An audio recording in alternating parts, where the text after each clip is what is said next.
Thank you, Pastor Balsinger.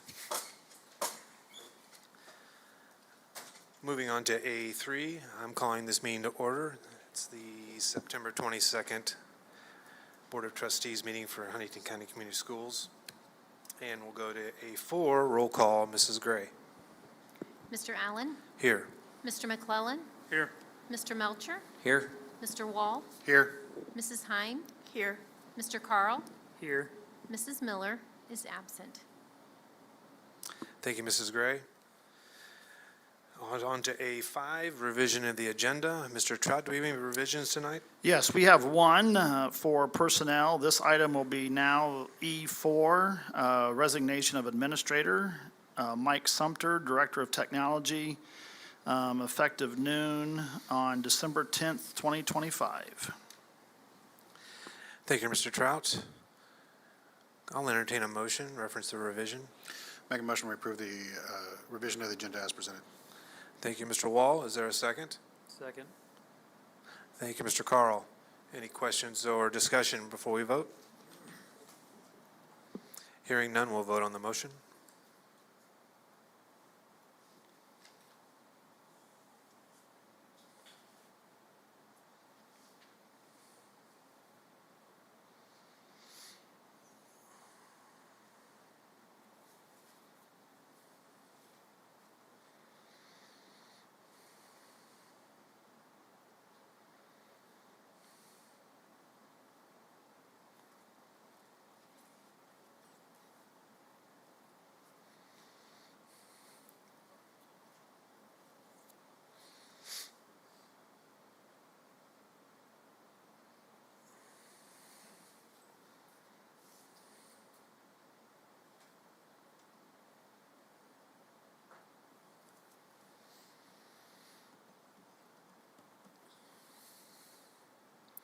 Motion passes 6-0.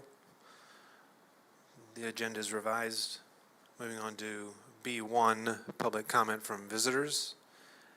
This is an opportunity for the public to come forward and comment to the board. I have no one signed up. Sorry, Cindy, I should have seen you earlier. That's an extra 50 steps. That was rude. You're going to be over in my seat beside her if you keep that up. Somebody already brought it up to me. Sorry about that. Sorry. No one's signed up and no one coming forward. We'll move on to item C1, special presentation, HNHS Tree Campus Designation Arbor Day Foundation Award. It's always great, and I mean this, we always enjoy when Mr. Park comes, and especially Mr. Park when you come with your students. It's just such a joy for all of us to see all of you, and as always, when Mr. Park comes, he's got great news. And so today, board, I'm very proud to introduce Mr. Park and his students. So if you guys would like to come to the podium, and then you get to get your pictures taken with all of us afterwards too. But Mr. Park, we'll turn it over to you then. Well, it is always a pleasure to bring great news, but I'm just simply the purveyor of information here. The wonderful people behind me, and equally as important as the people who are in college right now who laid the groundwork for this, who couldn't be here, but will be here Friday night for homecoming, certainly are the ones that deserve any sort of accolades. So last year, one of the things that we really wanted to do as part of the Huntington North High School Green Team is to become a Tree Campus USA designation by the Arbor Day Foundation. And so we dug into some information and realized that they just don't hand these out. And so what we had to do, we basically had to do 5 different things. The first thing we had to do is create a board of stakeholders. And so we elected Green Team members. Jesse Bilyeu is our president right now. And we also had to have administration as part of that, and Dr. Deggett stepped up to that, and Mr. Hamill also gets a shout out because he's laid a lot of the groundwork for this as well. As part of that as well, we have city liaisons. Our city liaison is Catherine Lissanikia, and she does part of their stewardship groundwork at the city level. And so it's really amazing to see all of these different factors all tied together to get this done. And the second thing we had to do is create some sort of funding source. And so with the help of our treasurer and Dr. Deggett's, we were able to create an ECA account. I know that sounds very business-like, but it's an important part to keep it sustainable from year to year. The third thing we had to do is create a tree management plan. And essentially what that means is we're taking an inventory of every tree on our campus, which doesn't sound like a lot when you look at it from a satellite, but when you're walking, 60 acres, that can be quite an interesting thing. And to do that, we're also going to be partnering with Dr. Hobbs over at the university and some of his students to double check our work on our inventory. As part of that as well, we have to have a tree management plan, which means how are we going to take care of what we currently have and what are we going to do going forward. And then the next part was a community outreach. Each year we have to do some sort of community outreach. And last year we partnered with the city to plant 39 trees over at Crestview. And then we also planted 4 native trees here on our own campus. And then the last thing is, obviously you have to recognize or do some sort of celebration for Arbor Day, which is typically in April, although that can vary. So last year we coupled our celebration and our teaching part with teaching 6th, 7th, and 8th graders over at Crestview why we're planting native trees, the importance of that, and kind of our focus. And one of our purposes of that, of course, was to hopefully to generate some excitement at the middle school level so that when we get up here, we can just grab those kids right away and make them part of our team. And so with that, I am pleased and honored to announce that Huntington North High School is the first high school in the state of Indiana designated as a Tree Campus USA by the Arbor Day Foundation in America.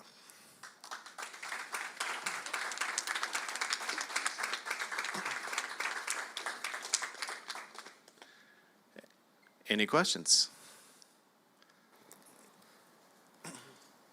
It's quite impressive what you and your students are doing, and I know this is just the start. What you continue to do, Mr. Park, with your kids, we're just so excited and so grateful for you. So thank you for your continued leadership and students. What an incredible job that you all are doing, and the legacy that you're leaving. So thank you to all of you. It's absolutely incredible, and we're proud of all of you. I'm going to echo that, Mr. Park, and all you ladies and gentlemen. You may not understand at this point in your life exactly how important this is and how big this is. Being the first in anything in state is a big deal. I'm old, so we don't have a lot of firsts in Huntington. Not in the state, but we got a few, and they're all big deal. So being the first high school to get this designation is a proud moment for us, I know, and I certainly hope the rest of the community realizes how really cool this is. So thank you so much.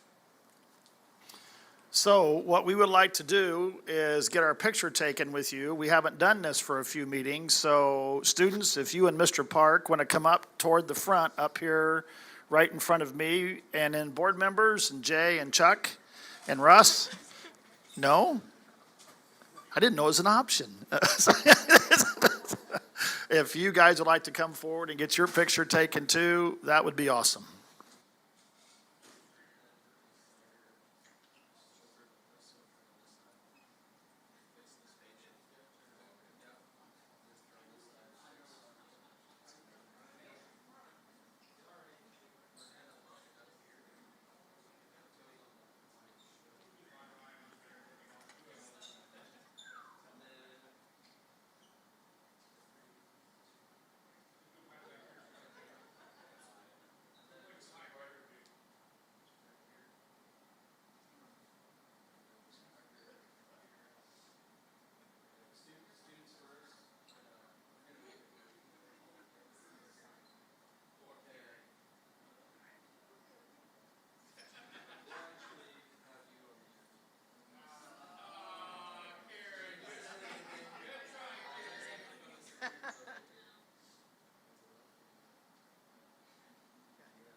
All right, we can move on to item C2, Health and Wellness Update, HCCS.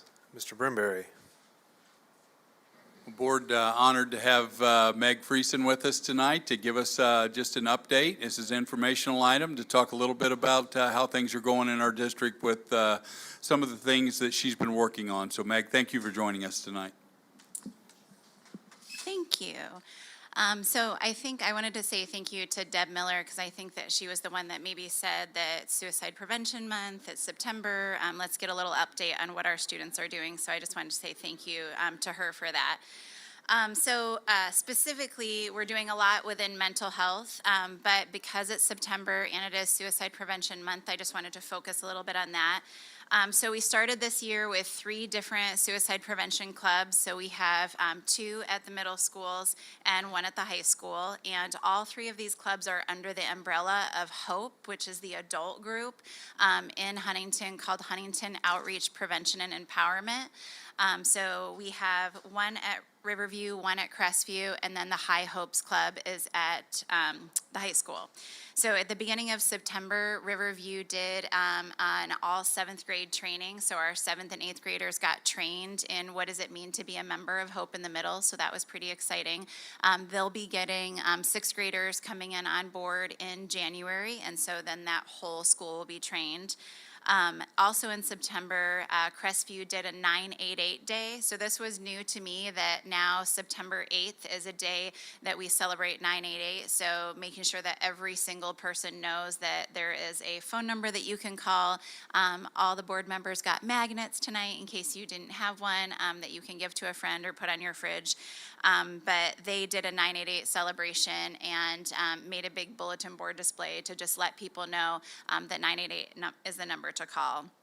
And Riverview and Crestview continue to do campaigns all year. So yes, September is a big month for us, but they continue to do campaigns. At Riverview, they call it a big share or a show up and go. And if you ever had the chance to go to Riverview and see them put on one of these, it's almost like a performance. The kids spend a month or 2 months just planning these big events, and then they hold them at lunch. And it just gets the whole school into it, like the whole culture into it. So it's pretty exciting. Crestview is also working to send out their applications for their 6th grade. So you would not believe the energy in the middle schools to be part of Hope in the Middle. And it's not something like underground that the kids don't know that this is about suicide prevention or this is about mental health. They know exactly what the group or the club is about, and they really want to be part of it. So they know that this is something important. So it's really exciting to see 6th graders that are like clamoring. They're like, oh my goodness, I really want to be part of that group. So I felt pretty special today because I got an email that a kid wants me to be like their recommendation, like fill out the recommendation for the club. And this is like a top-notch kid. So I'm super excited that he wants to get involved. Coming up, both of our middle schools are going to help support our counselors with Anti-Bullying Week, which comes up in October, and then Substance Abuse Prevention, which we're going to be doing in the spring this year. Our high school students really spent most of the first quarter planning for the Walk for Hope. So that was this Saturday. So we had not only all of the community came out, but we had tables there so that our community could see what our students are doing. So we had a Hope in the Middle table, we had a High Hopes table, and we had a Diversity Club table. So all of our clubs that are focusing on mental health and suicide prevention were represented there. Our high school students also broke out into 4 groups this last week when we met, and they're going to be working on a bunch of different campaigns, but specifically what's coming up is an anti-bullying campaign where we're looking at language and that the words we say can either help other people or hurt other people, and what that looks like, especially in the high school setting. High school students will also be tabling at the football game on Friday. So this is the 2nd year in a row where homecoming has been in September, and we've had a High Hopes Club. So we get the word out about 988, we get the word out about suicide prevention at a game where there's a whole lot of people that are attending. So we feel like that's important. Something that I'm really excited about, and I hope I can come back in May and talk about this, but we received a grant last year from a program in Indianapolis that is called 1 in 5. And if you're interested in it, if you do Google it, type out 1 in 5, like all the letters, not the numbers. But we received a grant to start a peer-to-peer counseling program. So more and more research is showing us that students do want to get help, but they also want to talk to somebody that is their age. So this is an opportunity for us to train up students who are juniors and seniors to be able to learn about counseling and listening, and really be paired up with students who want to talk to a peer about what's going on in their lives. So we're really, really excited about that, and applications for that will go out to high school students who are going to be juniors or going to be seniors in the 26-27 school year, and those will go out in January. And just a little other thing, I just have really been blessed to just have this position in general, that the board and the admin is supporting that this position even exists in the school district. I'm having so much fun in this job. So I get to, on Mondays, I spend the day in the Cougar Success classes and teaching preventative skills and mental health to kids at Crestview. And then on Fridays, I get to spend my day at Riverview doing the same kind of classes with Riverview students. It has been such a joy to just be in there and talking to kids and working with kids that need just a little bit of extra support. I've also been able to teach in the health classes. This is just kind of everybody, so this is a tier 1 outreach. So I've been able to teach in the 6th and 8th grade health classes, like a specific mental health lesson, and then YSB comes in and does the Lifelines lesson. So very, very exciting. I also just wanted to let you know that all of our counselors in the district are reading The Anxious Generation. So if this is a book that you have not read yet and you're thinking, what should I read because I have nothing else to do, you should read this book. This is fantastic, and I just highly, highly recommend it. So as counselors, we're going through it all together. So I thought it would be super fun for you guys to get to be involved in something. So you each have one of these at your table. If you just want to write your name on it, Crestview is going to be doing a new campaign for anti-bullying. The idea is connection is protection. So as a student, if you are connected to other students, if you're connected to a school, you are protected by the harms of having negative mental health in your life or thoughts of suicide. So if you write your name on it and you pass it over to Jay, then I will add you on a really big connected, it'll go through the entire school, but you guys can be part of that as somebody who supports students that are in our school district. So thank you very much for letting me come and talk, and I'm just really excited about all that we have coming up in the future. Thank you, Meg. Mr. Allen and Mr. Trout, I want to echo a couple things that Meg talked about, that she's been working on our secondary schools, but she is a tremendous asset to our school system, is doing amazing work with our kids. I talk to Meg frequently, and her excitement to help our kids is inspiring. So Meg, thank you on behalf of Director of Secondary Education, all you're doing with the kids. I know it's a busy job, but I know you love it, so thank you again. And if you want to come back and talk, come back anytime. Thank you, Mrs. Friesen. Thank you, Mr. Brimberry. Move on to item D, Finance. D1, Financial Reports, August 2025. Mrs. Smith. Good evening. It is the finance show this evening, so bear with me as we go through a lot of stuff this evening. First, we'd like to go through the financial statements that ended in August. And if we'll go to the first one, which is the customary funds, main fund, education fund, and you'll see here our total for the year-to-date actual is a little over $27 million. And then you'll see also the expenditures a little over $27 million. You'll see over to the right there that we're about 66.5% through the year. And all of our budgets that we have spent so far is about 56.5, so that is really good for the district that we're in through August, and we're lower than our year, and also lower than our revenues that we received. So that's good for the district right now. August, as a reminder, was a 3 payroll month, so you'll see that stated and reflected in the salaries and benefits, of course.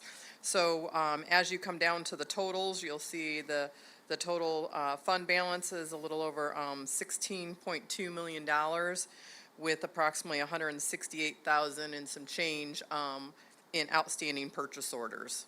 So we're right on target for this time of year for our education fund, as you can see. Before we move on, I haven't asked you a question in a long time, so Go I thought ahead. I'd ask.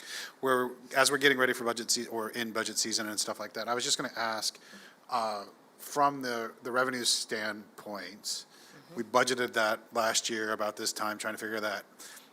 Did we budget well? Did we think we did it, or is, how would you say our forecast was? So you can see here by the, looking at that revenue line item, that'll tell you that in the actual budget, because the budget was prepared between June, July, August, and September last year. Of course, that's before we know our ADM count and before the new funding formula kicks in. So we had approximately 40 million.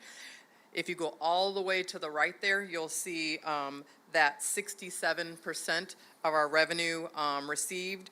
And then when you look at the blue box down below, it says that 66.58%. So that's pretty darn close, 66.58% through the year, and we're at 67.03, so we're about spot on.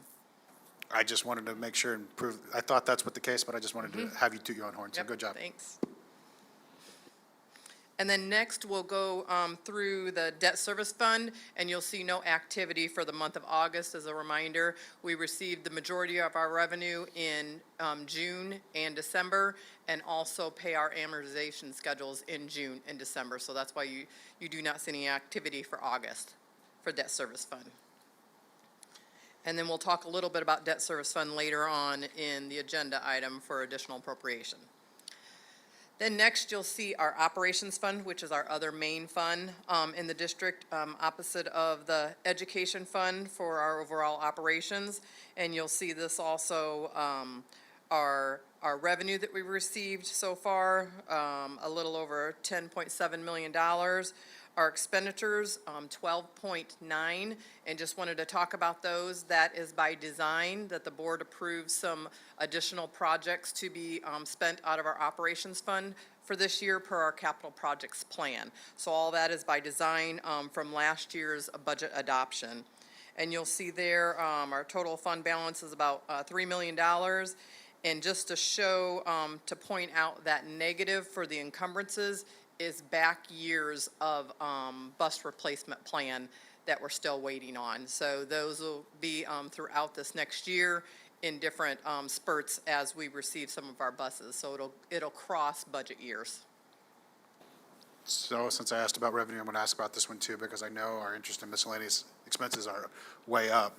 Are we still being conservative on that one because we don't know what's going to happen with interest rates? Exactly. So this was done, if you think of that, this was done a year ago in planning, less than a year ago, actually, in August.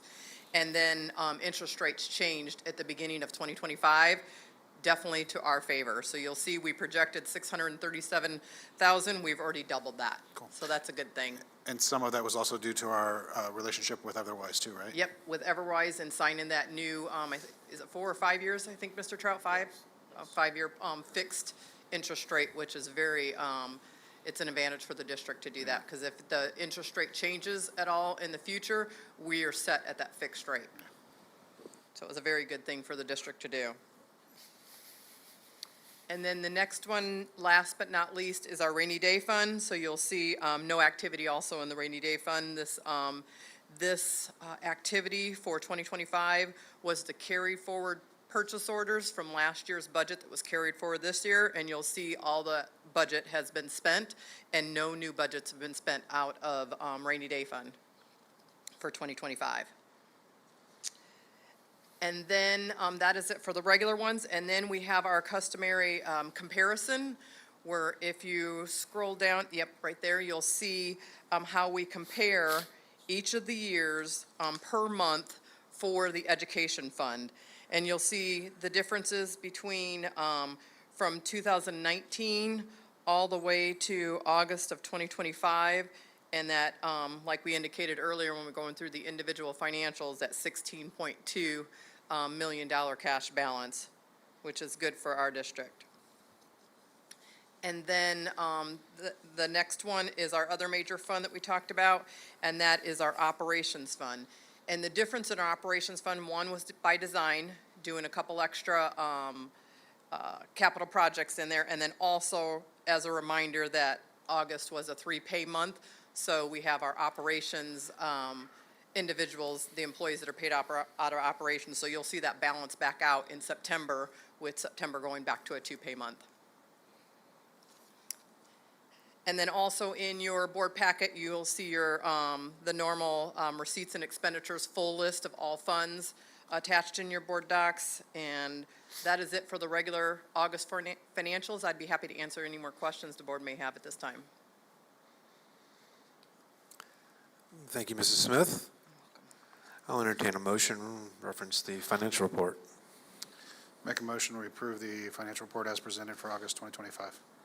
Thank you, Mr. Wall. Is there a second? Thank you, Mr. McClellan. Any questions or comments for Mrs. Smith before we vote? Hearing none, we will vote on the motion.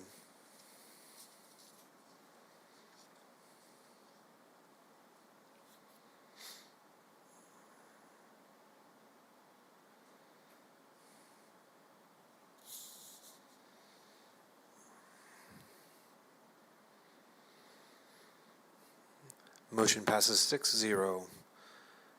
Moving on to D2, 2026 budget hearings. Mrs. Smith. Great, thank you very much. Cindy, if you can go to the next slide here. As a reminder, there are 3 major steps to the budget process. So the first step is when we hold the budget workshop and we ask for permission to advertise. We did that on September 8th. Our next step is the budget hearings that we'll have this evening.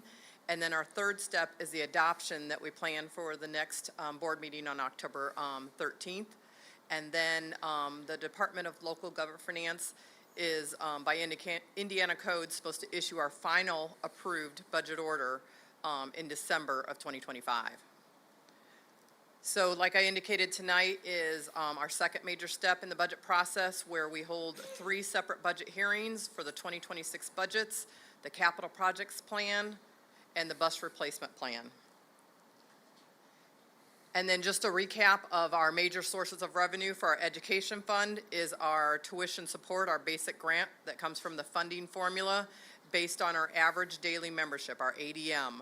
So far for 25-26, our count has remained stable as last year. And however, our count date is October 1st, so we won't know that finalized certified amount till later in October. And then just like we indicated before, the education fund is what the name implies, and that is that direct instruction education related to students. So that is all of our school buildings, all the staff that are in the school buildings. You'll see there the teachers, IAs, their benefits, special services, summer school, all those different types of things that are directly aimed toward students are in our education fund. And then our operations fund, the revenue comes from property taxes. So it has what we call a maximum levy. A levy is the same word as property taxes, and the state does a formula for us and has a growth quotient in there each year for cost of living. At this time, it has that in the legislative session. As you know, they tried to take that out this last time, but it got put back in of 4%. So our maximum levy for 2026 was a little over $12 billion there. For the circuit breaker impact, however, we have an estimate of $3.3 million. Those final amounts are supposed to be coming out this month of September. We were supposed to get those by August 1st. And not all districts in the state of Indiana have received that. However, when we went to publish our Form 3 for our advertisement, the state had this $3.31 million as an estimate on that form, even though we have not received the official report from that. So this fund also has the transfers that come from our education fund into this operations fund. And as a reminder to the board and to the public, in 2019, they discontinued the general fund, the capital projects fund, the bus replacement fund, and the transportation operating fund. From the old general fund, there used to be 4 categories. 2 of those stayed and created the education fund. 2 of the other categories moved to the operations fund. When that movement happened, the revenue did not move with those expenditures. So we still get 100% of the tuition support revenue in our education fund, and then by Indiana code, we're allowed to transfer up to 15% to cover those other 2 categories that move to the education fund. Will they ever catch up and separate that money? Have no clue.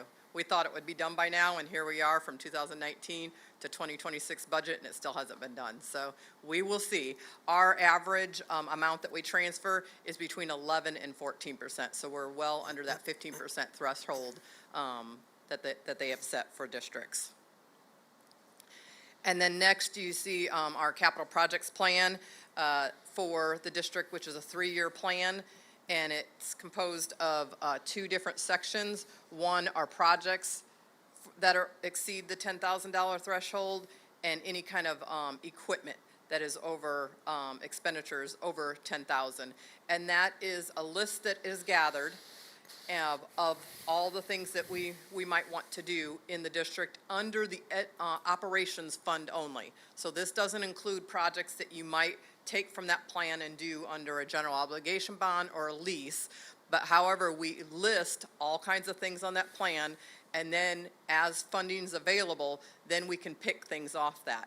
So like we indicated before during the budget workshop, that we do have a lot of things on there. We won't be able to fund all those, but it gave the board and the district the autonomy to pick and choose from them when that time comes in 2026, since this budget is from January to December.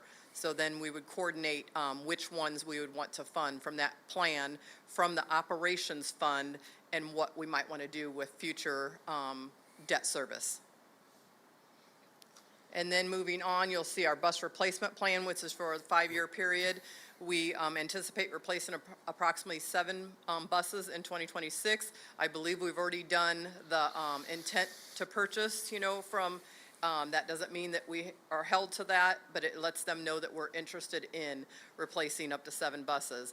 Then after the board has approved and adopted all the budgets, they've gone and got certified. Then in January, we can confirm that number and do a purchase order to the manufacturer for those buses. How many years are we out on buses? So this is a 3-year plan. A 5-year plan. Yeah, we have Oh, someone. behind. That's what I I'm should sorry. say. I'm sorry. We were, I think, about 6 to 7 years behind on our bus replacements in the past. So that's why over the last several years, you'll see that from, started in 2023, 2024, 5, and 6. Now we are making up for that. And I believe we have about 3 more years to catch up from those other years. So we've made significant strides in getting back to our regular replacement plan. Now, we've been very strategic with transportation in looking at those replacements of buses, because they're supposed to be 12 years old.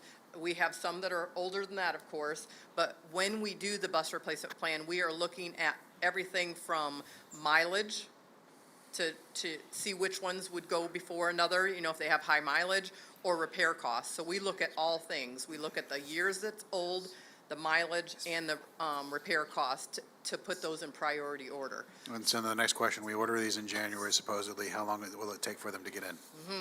It depends on which manufacturers we're doing. There's 2 main manufacturers in the state of Indiana. One is almost 2 years behind. That's what I thought.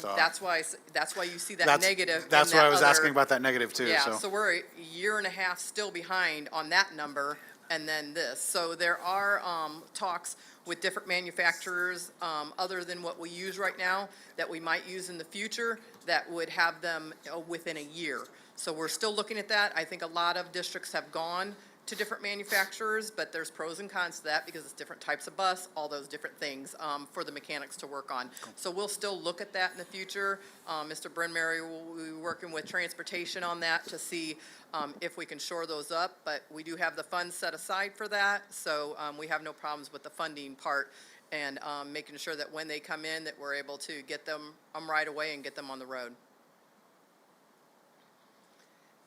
And then the debt service fund is, like we indicated, is our regular debt service fund that we do bonds and leases.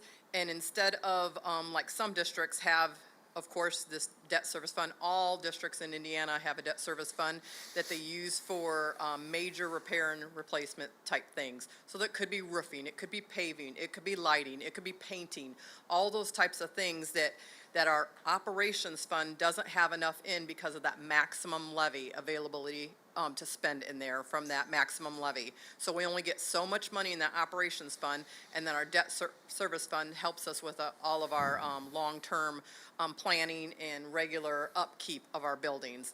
And then we have our debt service fund where we can do either bonds or leases through the debt service fund, and then we pay those back over so many years. Then next you'll see our advertisements. So our advertisements that we're required to do from our last board meeting, you'll see those on the Huntington website. And then it's also published on the Gateway website, which is the state website where all the public can go to and see everything that's posted for the school district. So under our website, you'll see the path there to the 2026 budget, which has our whole entire budget workshop presentation in there.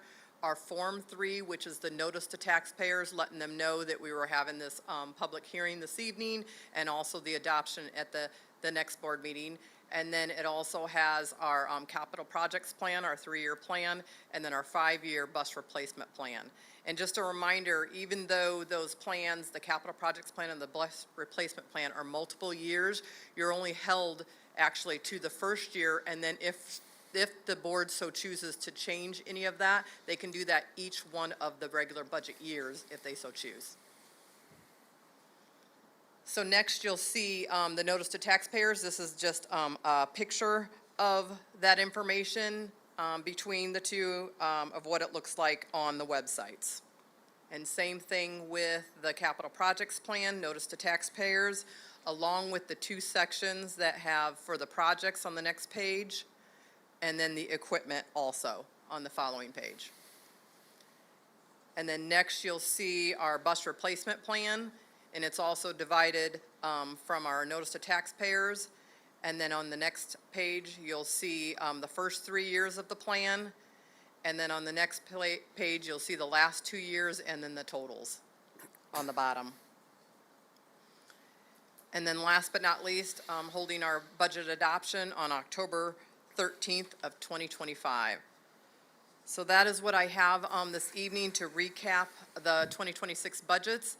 And then next, I would ask if you have any questions before we open 3 separate public hearings for the budget. Does the board have any questions that I could help answer before we open it for public hearings? I just want to say thank you, Becky. You've put an enormous amount of time, energy, and effort into this. It's thorough, it's spot on, it's to the penny. I'm incredibly proud of you and your work and for everything that you've provided for us, so thank you. You're welcome. Any questions for Mrs. Smith? And if not, I'd ask one more page then. You'll see, I believe it's on the back page of that. Cindy, I think it was one more page, but next page. Yep, and this is where I would ask the board president to open and close the 3 public hearings, 1 for the 2026 budgets, an additional 1 for the capital projects plan, and last but not least, the 3rd one for the bus replacement plan. Thank you, Mrs. Smith. We will now open the public hearing. Remember, if you'd like to speak, please sign in on the sign-in sheet, which is located at the podium. As mentioned earlier, we ask you to state your name and address, limit your comments to the proposed project and finance Keep any comments to 3 minutes and avoid being repetitive if possible. Anyone has signed up for the sign-up sheet?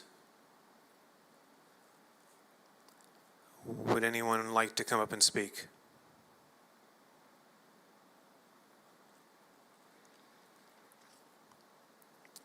Okay, you're hearing no one come up to the podium. Thank everyone who's participated in the hearing. We appreciate the time and interest in the projects and future of our community. Please note that this is the first step in the legal process. The board will continue to work with the administration and its professionals to look for efficiencies to conserve tax dollars while meeting our educational needs. Moving on to the capital projects hearing. We will now open that public hearing. This may sound similar to what I just said because it's verbatim the same. Remember, if you'd like to speak, please sign in on the sign-in sheet, which is located at the podium. As I mentioned earlier, we ask you to state your name and address. Limit your comments to the proposed project and financing. Keep any comments to 3 minutes and avoid being repetitive if possible. Does anybody wish to come up and speak to the board?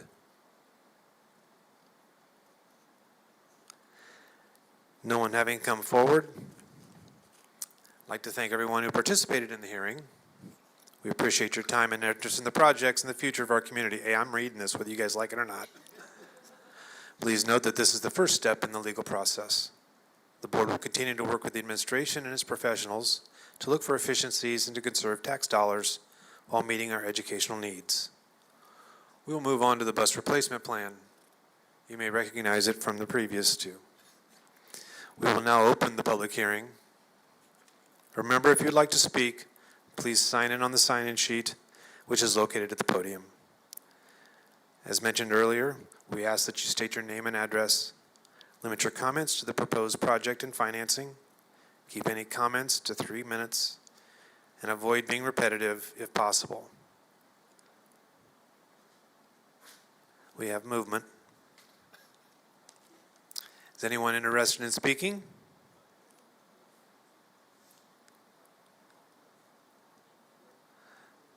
No one having come forward, I'd like to thank everyone who participated in the hearing. We appreciate your time and interest in the projects and the future of our community. Please note that this is the first step in the legal process.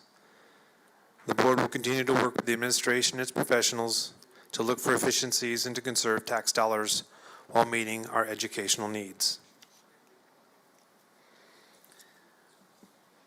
We will now move on to D3, additional appropriation for debt service 2025.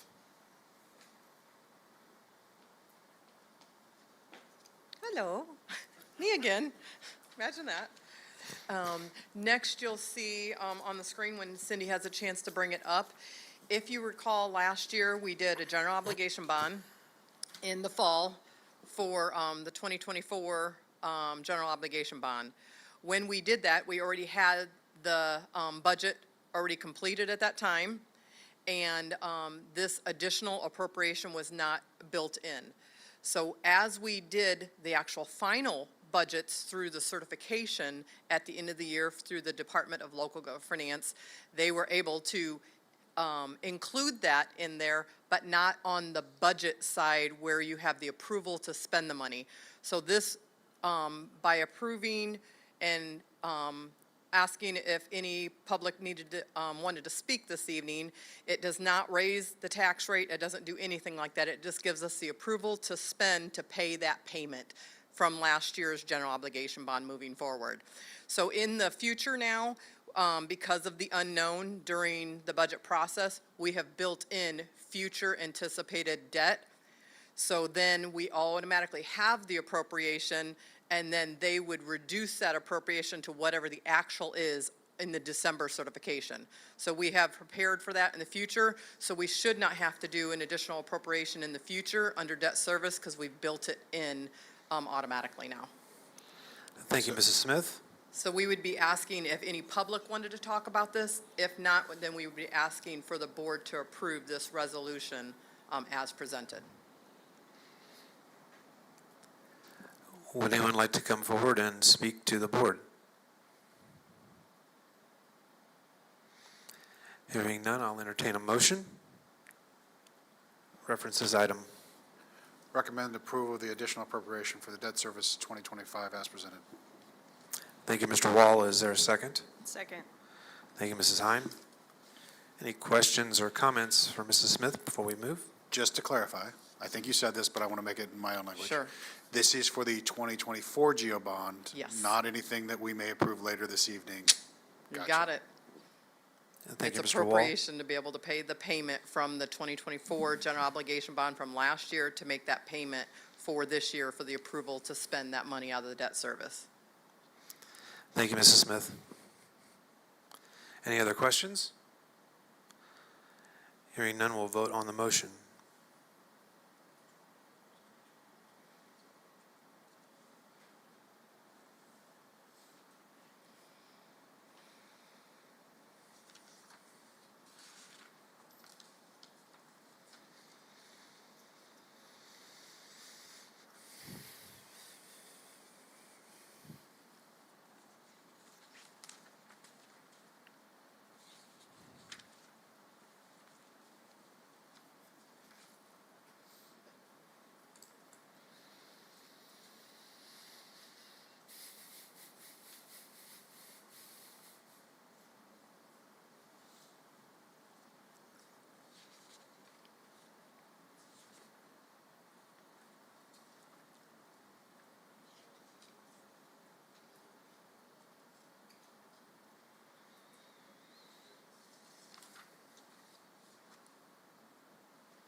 Motion passes 6-0. Thank you, Gary.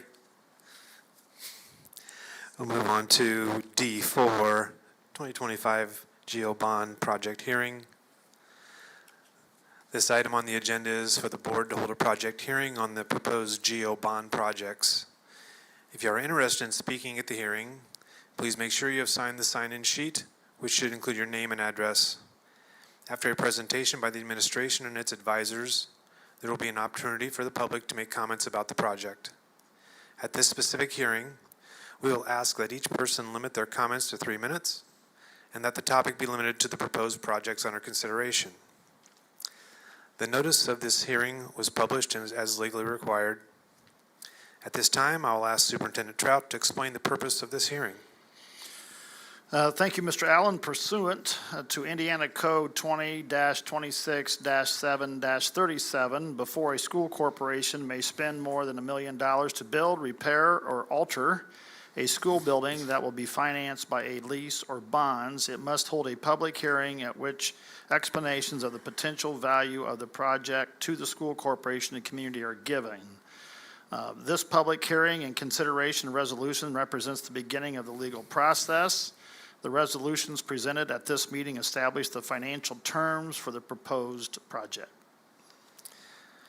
We will now hear from Mr. Trout about the process of determining and communicating the projects to the community and the need for the projects. At the August 21st, 2025 work session, we reviewed the next potential projects and held discussions on the importance of facility projects that need to be addressed in the future. Based upon these discussions, we bring to you this evening the details and resolutions to address our upcoming facility needs. Thank you, Mr. Trout. We will now hear from Mr. Thornsbury about how the proposed projects meet the needs as just described. Okay. Project 1, secure entry vestibules, new secure entry vestibules at the Andrews Elementary, Flint Springs Elementary, Lincoln Elementary, and add access controls to door 1 at Salamone. A needs addressed will be make buildings safer and more secure, timing construction during the summer of 2026. Project 2, high school window replacement, replace a large portion of the existing exterior single pane window systems with insulated glass and add ballistic film. Address needs, make buildings safer and more secure, as well as increase the insulation value of the windows for improved building efficiency, timing construction during the summer and fall of 2026. Project 3, exterior building maintenance, exterior building and masonry maintenance at Andrews Elementary, Flint Springs Elementary, Lincoln Elementary, Crestview, and Riverview. Address needs, maintain building exteriors in order to minimize future issues and maintain life cycle of buildings. Timing, construction during the summer and fall of 2026. Project 4, high school arena ceiling repaint, remove existing layers of paint from arena ceiling system and repaint. Address needs, remove loose paint and replace with new paint to improve overall appearance of arena. Timing, construction during the summer of 2026. Horseman HVAC replacement, replace VAV, variable air volume air handler, and VAV units throughout building. Address needs, replace updated HVAC equipment and replace with new, more efficient equipment. Timing, construction during the summer of 2026 or 2027. Project 6, Salamone natatorium and locker room demo. Remove existing natatorium locker rooms, and associated HVAC equipment from building. Renovate or add new restrooms to accommodate gymnasium. Address needs, remove unused or underutilized portions of the building in order to decrease maintenance and energy costs. Timing, construction during the summer or fall of 2026. Thank you, Mr. Thornsbury. We will now hear from Becky Smith about how the proposed projects will be financed, as well as information about the effect on the typical property taxpayer. Great, thank you. Cindy will go through the slides for me, and this was prepared from our financial advisor, Baker Tilly, and this was presented also previously at the work session. So as we go next, we will see the existing debt for our projects. I don't see the Does not little show up. lines there. It's not showing up very well. But let's go ahead and go to the next one. So there we go. So there's the dollar amounts for our existing debt service. So that is kind of mimics what I went through with the financials of what you're accustomed to seeing for payments for each of the years, and I go through each month for that. And then in the next slide, you'll see our bonding capacity. So we have a certain formula that the state does for our bonding capacity, and this lets us know that our estimated general obligation bond capacity is up to $12.5 million that we're available to be able to do till we hit our max for our general obligation bonds.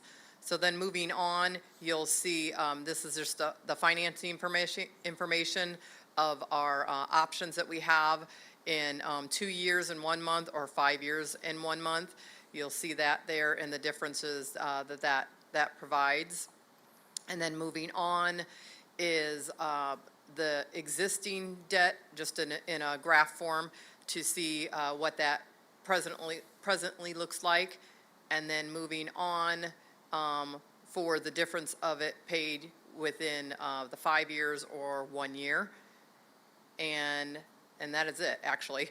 So that was quick. It's a quick refresher from what we've had in the past. And as a reminder, that this does not raise the tax rate. So we would do this within the guides of staying under the 40-cent threshold. We usually stay between 39.5 to 39.9 for our tax rate. So this will put us right in line with our existing tax rate and puts us under the threshold for our tax rate for our debt service fund. I'd be happy to answer any questions on financing the board may have at this time.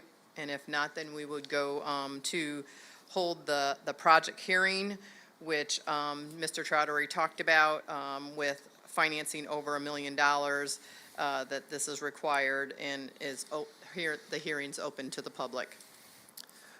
Thank you, Mrs. Smith. Are there any questions from Mrs. Smith before she steps away?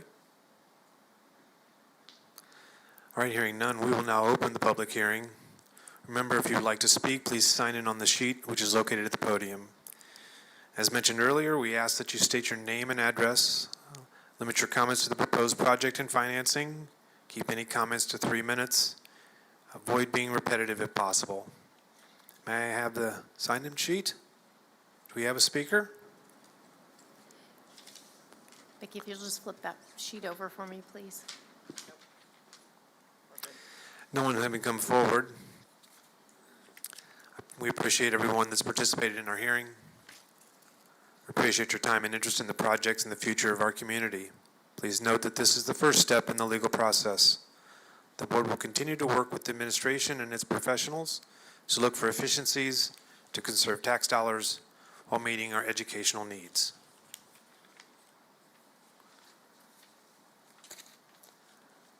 We will now move on to agenda item D5, adoption of 2025 project resolution. Thank you, Mr. Allen. The proposed renovation of and improvements to school facilities, including building and safety, security, window replacement, exterior building maintenance, interior painting, HVAC improvements, and the ceremony auditorium and locker room demo and restroom renovation, other deferred maintenance improvements, and the purchase of equipment and technology is collectively what we call this project. A reminder to you, the project resolution is required when the school is planning to spend more than $1 million on a given facility or type of work. It contains the estimated hard and soft construction costs and the cost of an issuance and establishes the total project cost. It also contains the estimated tax impact. Thank you, Mr. Trout.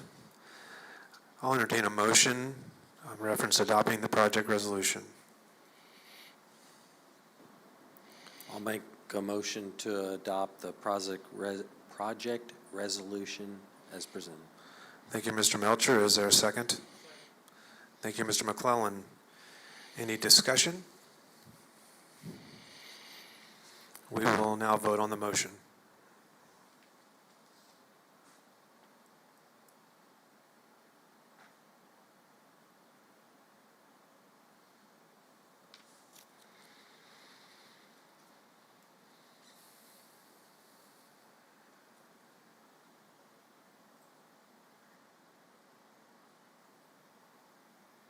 Motion passes 6-0. We will now move on to agenda item D6, adoption of 2025 preliminary bond resolution. Mr. Trout. Thank you, Mr. Allen. The board finds that the school corporation's debt service fund tax rate as of this date hereof is 0.3950, and the board finds that there are not sufficient funds available or provided for in existing tax levies which to pay the cost of the renovation and improvements to the school facilities, including building and safety and security, window replacement, exterior building maintenance, interior painting, HVAC improvements, and ceremony auditorium and locker room demo and restroom renovation, other deferred maintenance improvements, and the purchase of equipment and technology is what we consider to be in this project, and that the school corporation shall issue bonds in the amount not to exceed $6,600,000 for the purpose of providing funds to be applied on the project, and that the bonds in such maximum amount should now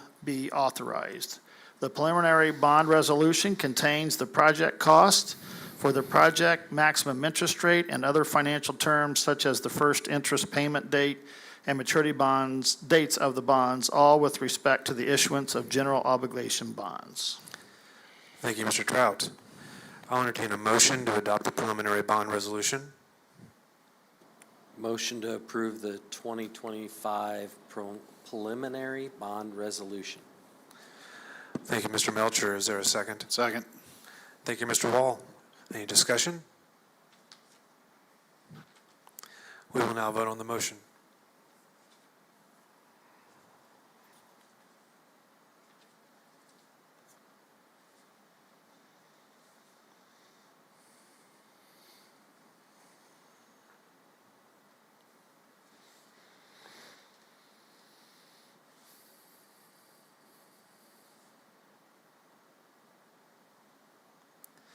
Motion passes 6-0. We'll now move to agenda item D7, adoption of 2025 reimbursement resolution. Mrs. Smith. Sure, thank you. As indicated with the previous two action items, the reimbursement resolution is in case we pay any preliminary costs related to the project in advance of receiving the bond proceeds. So there's a bond timeline that we go through where we have all these legal steps. And within that timeline, before the bonds are actually sold and we receive the funds at the school district, there's usually about 45 days in between that. Upon that time, we may have different fees that come in per any kind of legal fees that we may have, bond counsel fees, financial advisor fees, or anything like that. This resolution allows the district to pay those fees and then get reimbursed with the bond proceeds once we receive those funds. So what we do in the financial system, we open up a new fund, and then we pay those fees or anything that might come in before those bond proceeds due, and then reimburse that fund once we do get it, all the $6.6 million from the proceeds. So we would ask for the board to approve this intent to reimburse expenditures, Exhibit C, as presented. Thank you, Mrs. Smith. I'll entertain a motion to adopt the reimbursement resolution. I make a motion we adopt the 2025 reimbursement resolution as presented. Thank you, Mr. Wall, and a second. Second. Thank you, Mr. Melcher. Any discussion? We will now vote on the motion.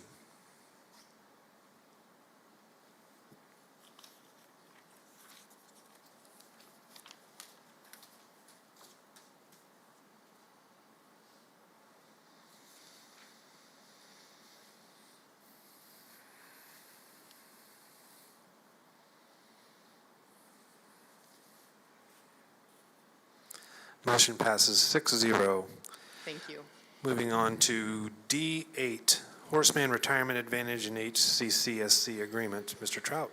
Thank you, Mr. Allen. These are the official documents for us as a district to begin our professional relationship with Horseman Retirement Advantage.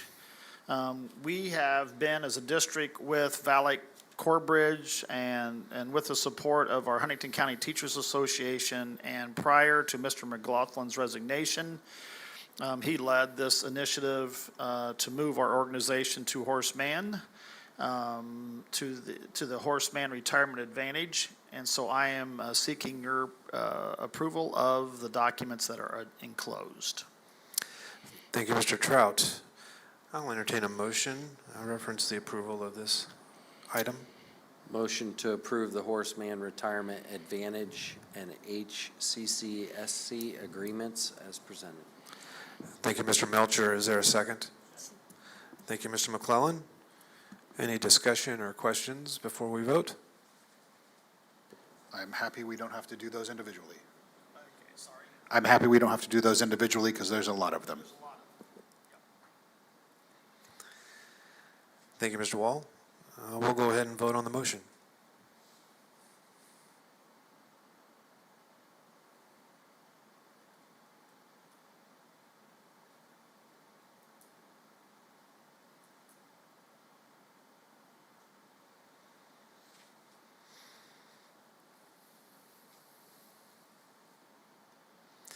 Motion passes 6-0. Moving on to D9, OMNI Compliance Services and HCCSC Agreement. Yes, the need to approve this agreement this evening with OMNI TSACG Compliance Services and the Huntington County Community School Corporation Agreement really is for the following reasons. This organization is a third-party administrator for Horseman Retirement Advantage. And so by signing these documents or approving these documents this evening, this allows this organization to process all financial-related items for our employees. This organization works directly with Horseman Retirement Advantage Group and has the ability to sign all necessary documentation, and there is no cost to us or our employees for the use of these services. Thank you, Mr. Trout. I'll entertain a motion, reference this item. Motion to approve the authorization of agency agreement 401A adoption agreement and 403B adoption agreement between HCCSC and OMNI and TSACG compliance services as presented. Well done. Is there a second? Second. Thank you, Mrs. Heim. Thank you, Mr. Melcher. Whoa. Is there any questions or comments before we vote?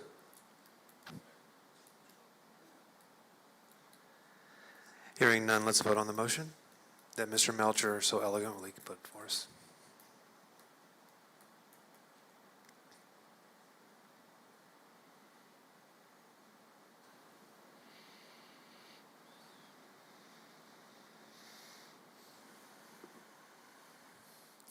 Motion passes 6-0.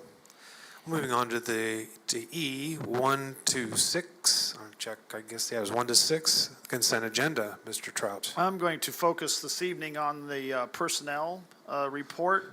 As I mentioned to you earlier, and I appreciate your approval of the resignation of Mr. Michael Sumter as the Director of Technology. Board, I will be going out, if you approve this evening, to meet with the technology team on Wednesday morning to design a process for replacement. We will be first initially looking at an interim director's position, and I'll be working directly with the team on that, and then eventually applying, making a posting for a director of technology here sometime later part of October. Also, I want to draw your attention to, we are recommending a new payroll specialist, and that is Kaylee Nelson.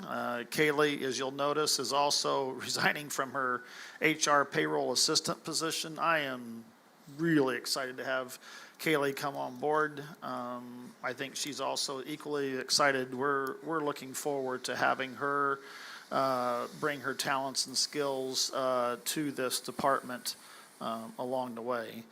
Continue to be amazed with those in our community who continue to donate to our school district. So I am asking for your approval of all the consent agenda items E 1 through 6. Thank you, Mr. Trout. I'll entertain a motion reference to consent agenda. Make a motion to approve the consent agenda as presented. Thank you, Mr. Wall. Is there a second? Second. Thank you, Mr. Melcher. Any questions or discussion before we vote? Hearing none, we'll vote on this motion.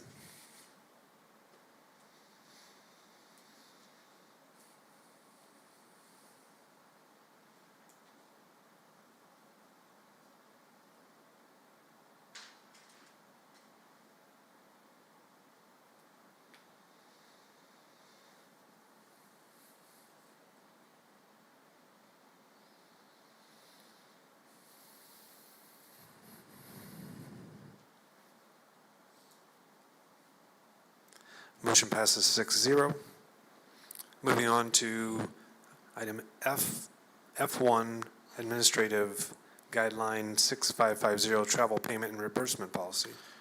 Yes, Board, this is our second reading this evening. What I am seeking your approval on, the only change to this document, as we mentioned last time, is specifying under B for transportation that the gratuity cannot exceed 20%. All other items in this agenda, in this administrative guideline has not changed, so I'm seeking your approval this evening.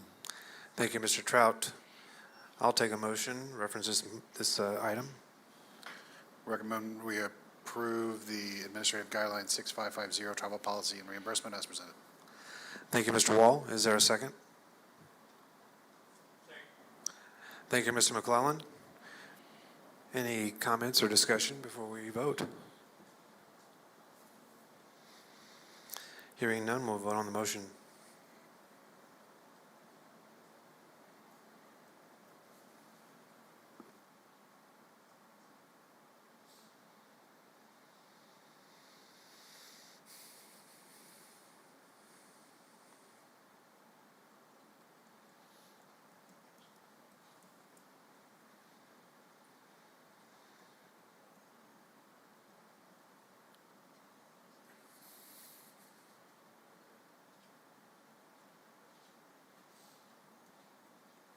Motion passes 5-1. Moving on to item F2, volume 37, number 2, policies and administrative guideline updates. Board, you will notice that there is an extensive volume of the school board policies, administrative guidelines that I'm bringing before you this evening. This is only the first reading. If, once you read through these, you have any comments, questions, concerns, whatever they may be, please notify me. We'll sit down, we'll look at these.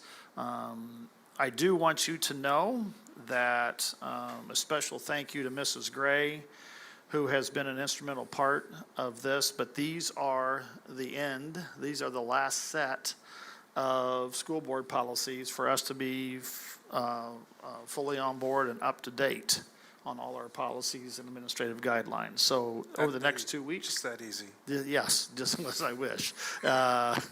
But if, seriously, if the next 2 weeks, if you have any comments, questions, or concerns, don't hesitate to reach out to me. Thank you, Mr. Trout. Any questions before we move on? On the list here, it looks like there's 68 items on the list and maybe 64 listed below. Yeah. There's 4 of them missing. 4 of them missing? 4 of them missing that are on the list. Like 4 links missing? 2131 V1, and then PO 5517 and AG 5517, but I haven't found which is the 4th one. Okay. We'll look at those and we'll get them to you. Okay? Thank you. Anything further? Move on to item G1, items of discussion by board members. Anything they'd like to say? The car show last Saturday, we made just shy $1,700. Mrs. McCoy will to Blessings in a Backpack, and she will be bringing that check to you at some point to a board meeting. So. Great. That's great news, Gary. Anything else? I don't know if you wanted to mention it, but the fall conference was last week. I was not able to be there for the entire time, but when I was there, it was great. What was more important to me was the conversations that were had, not only with my fellow board members that were there, but also other board members from around the state. From an ISBA perspective, it was the largest convention that we'd had. We'd had over 1,000 visitors and every single 1,000 attendees, and the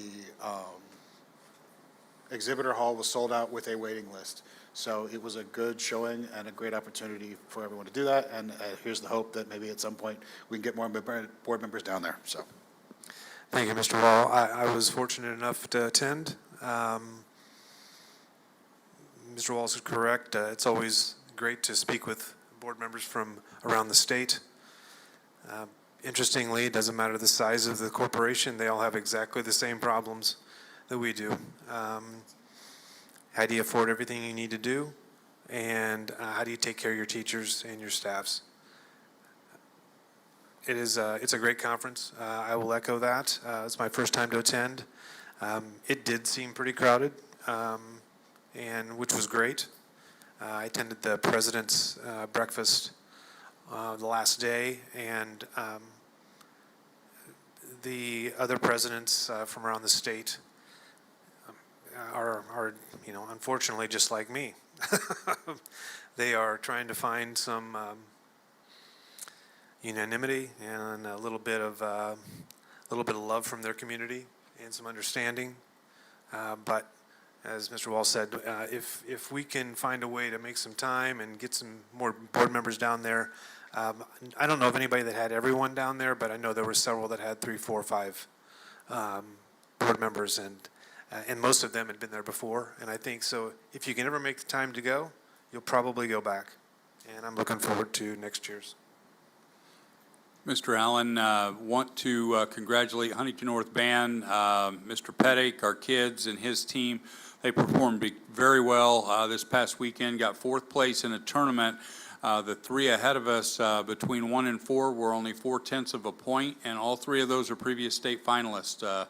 Mr. Trout might recognize a few of those bands that were in that particular one.